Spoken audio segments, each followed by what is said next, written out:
Привет, товарищи, it is I, Rasmus, and welcome back to War Thunder. Today, we are going to be looking at a game that I had in the podcast. This is the defending Stalingrad battle that I had in the FW190A4, where I team kill. Not on accident, but on purpose, and I'll explain why when that comes. If you did see the podcast, this is one of the middle games. I think it was the second or third one that I showed, but whatever, right? I mean, I haven't had very few good games in this aircraft. Wait, what am I even saying anymore? I haven't had very good games of late, so I had to delve back and get to this one, which is going to be one of my favorite games just because it was so much fun to play, but let's talk about the Focke-Wulf, I guess. So, the Focke-Wulf 190, in case you did not know, lost to the Bf-109 in the eyes of the Luftwaffe. At the early stages of World War II, the 109 was far superior to this aircraft because, I forget his name, but the designer of this aircraft had to deal with this cowling. If you see the cowling on this radial engine, this is a radial-powered aircraft, the cowling on it it's more streamlined than most other radials. And because of the way that this is built, this engine overheated a lot.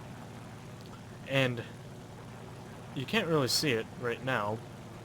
Yeah, I'm flying upside down in my own view for some reason. But I think right about here are little other air intakes or air outtakes or something like that, but increased airflow over the engine. Pilots who flew this aircraft loved it. Most that flew this before the 109 preferred this aircraft over the 109, but most 109 pilots preferred the 109. Basically saying they were both loved, and both very, very effective in their roles in combat. One of the downsides of this being a big radial sitting right about here on the aircraft. The pilot would actually get very warm from the engine as he flew. That was noted in the test flights of this aircraft, and such things had been done to reduce this. If you look at the D model variants, the engine, which the D model of this aircraft had the Ju-88 engine, that's why the nose is so long, because they basically took it off that and put it on here. But since the engine was further away, the pilot wasn't heating up as fast. I do believe the cockpit was actually moved back a foot or two, so that the pilot would not overheat while he was flying. Because, just saying, a giant, I think 12-cylinder, no, it's not 12, I think it's like an 18-cylinder engine or something like that, sitting right in front of you, pushing hard 100% or WEP the entire time is going to get very warm. But, I mean, hey, it worked out for this aircraft. The reason why the D model switched from the BMW engine, which is in this, I forget the actual name of the engine, but BMW produced it. I think it was actually given to the Germans by the US post-war, not post-war, pre-war, so that they could put it in quote-unquote passenger aircraft and sports aircraft. And BMW ended up building it throughout the war and putting it on the early model 190s. And the reason why the D model switched from the BMW engine to the engine that's on the Ju-88 is because this engine was very hard to produce for Germany at the time. If you did not know, the Allies put strategic bombing campaigns against the German heartland and all their industrial centers, knocking out their ability to produce engines, weapons, ammunition, so on and so on. So, they had more Ju-88 engines than they could probably ever produce this engine. So they decided to put the Ju-88 engine on the 190, not only because it was more available, but it also provided higher altitude performance than the A model engine. This engine is not very good at higher altitudes, for it does not have a turbocharger, a supercharger, or a turbo supercharger. which those are all three different things. I'm probably getting this wrong on where it is placed, but I do know that one of them, I think it's the turbocharger, is sitting before the exhaust on the aircraft, so before the exhaust outtake, I guess, is where it sits. The turbocharger sits after the exhaust outtake, so it's like basically on the exhaust, and the turbo supercharger does, it's both. And in case you did not know what that does, it basically burns extra fuel and makes the engine more powerful. While it does that, increasing engine performance, it also, makes planes go faster at higher altitude. And here we are about to dive on my first target, but we're not really diving that much.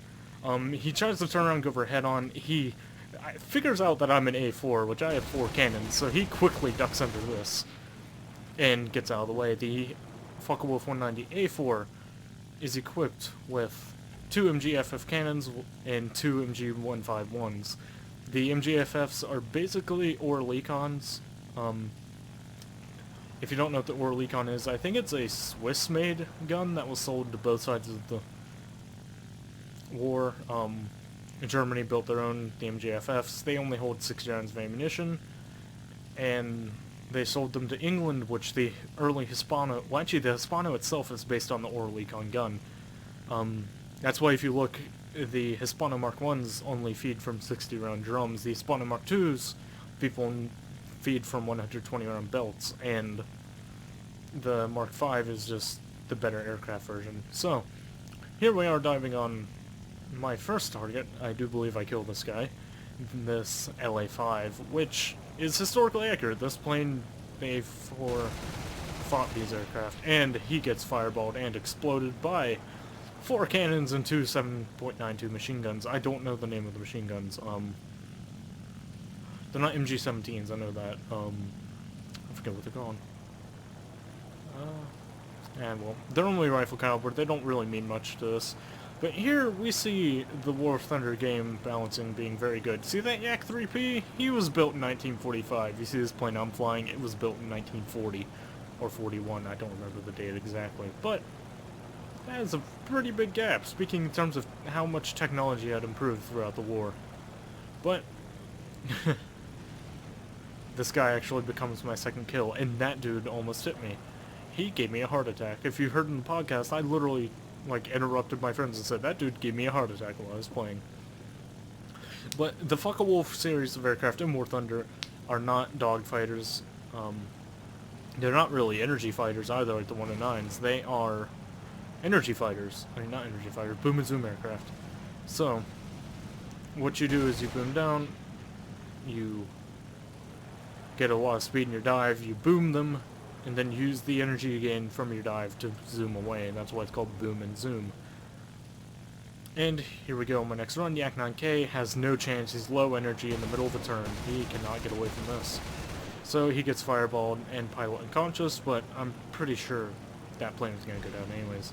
Here comes the Yak 3P. I put a couple rounds into him. This replay system is not doing well for my accuracy. I actually hit most of those shots. He decides that, it's a good idea, let's pull a split S on ground level, and he hits the ground like an idiot. And here is where I team kill. Some of you guys might not agree with what I do to this guy, but I fully believe he deserved it. This guy at the beginning of the game says, alright guys, let's not steal kills and stuff like that. But as you saw, both of those aircraft were in full play. So I don't know if this guy was just mad that I killed them and he didn't get any credit, or he was mad because I, quote-unquote, stole his kills, or he just doesn't like me. But he's about to learn why you don't mess with me in an A4. Here he is booming, well, yeah, really booming landing craft with a 109.